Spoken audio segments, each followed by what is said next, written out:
Now we're going to look at the second time that tithing is instituted in the scriptures, which this time we find in the law of Moses. Leviticus chapter 27, to be precise. And all the tithe of the land, whether of the seed of the land or of the fruit of the tree, is the Lord's. It is holy unto the Lord. And concerning the tithe of the herd, or of the flock, even of whatsoever passeth under the rod, the 10th shall be holy unto the Lord. Now that passage goes into much more detail on tithing.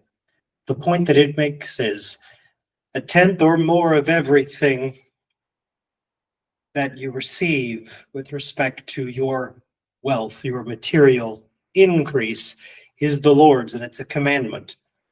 Now, in the day of Abraham, there was more, if you will, of a purely devotional relation. We don't read where God told Abraham to go find Saint Melchizedek.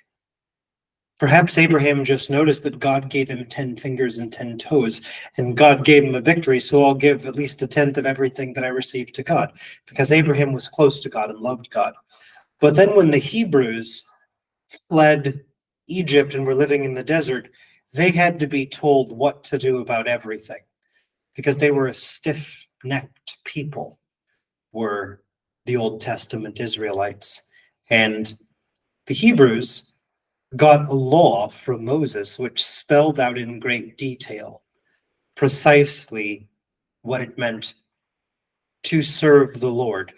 And the two verses that we read with the verb to tithe, we hear about agricultural, as in plant crops, and animal husbandry, as in the products of raising animals.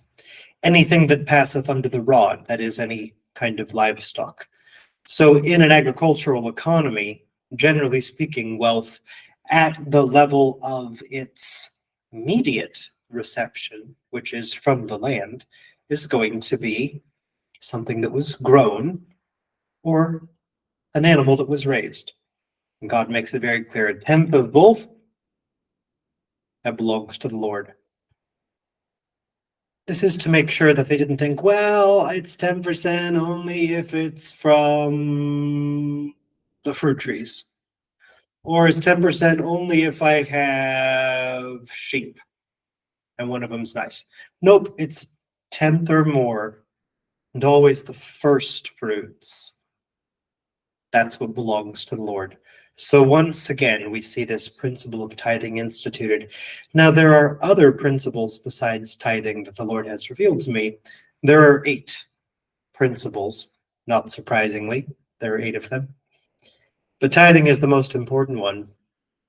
If you'd like to learn the fullness of what God requires of us with respect to the use of our money, such that we can prosper both financially and also prosper our souls spiritually and be in health, then you can check the links in the description to learn more. Thanks very much for watching.